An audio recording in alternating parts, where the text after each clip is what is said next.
प्रकीर्ण पापों का प्रायश्चित।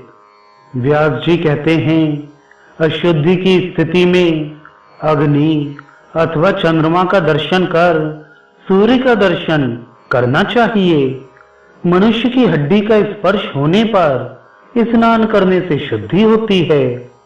मिथ्या अध्ययन करने पर 1 वर्ष तक दीक्षा व्रत ग्रहण करना चाहिए। कृतघ्न को ब्रह्मचर्य व्रत का पालन करते हुए 5 वर्ष तक ब्राह्मण के घर में निवास करना चाहिए। ब्राह्मण को हुंकार तथा गुरुजनों को तुमकार तुम कहने पर स्नान करके दिन भर भोजन नहीं करना चाहिए और उन्हें प्रणाम के द्वारा प्रसन्न करना चाहिए।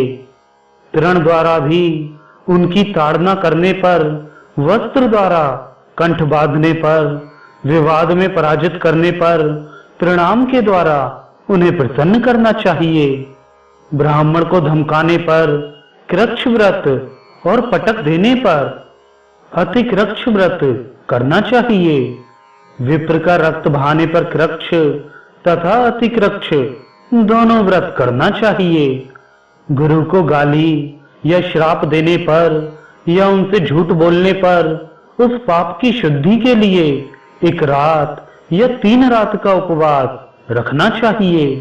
देवताओं और ऋषियों की ओर थूकने तथा उनके प्रति आक्रोश प्रकट करने पर अंगार वाली लकड़ी से जीव का दहा करना चाहिए और स्वर्ण का दान करना चाहिए। जो द्विज देवताओं के उद्यान में 1 बार भी मलमूत्र विसर्जित करता है तो शुद्धि के लिए मूत्रेंद्रिय का छेदन कर देना चाहिए अथवा चांद्रायण व्रत करना चाहिए। जो द्विजोत्तम देव मंदिर में मोहवश मूत्रोत्सर्ग करता है उसे मूत्रेंद्रिय का उच्छेद करके चांद्रायण व्रत करना चाहिए।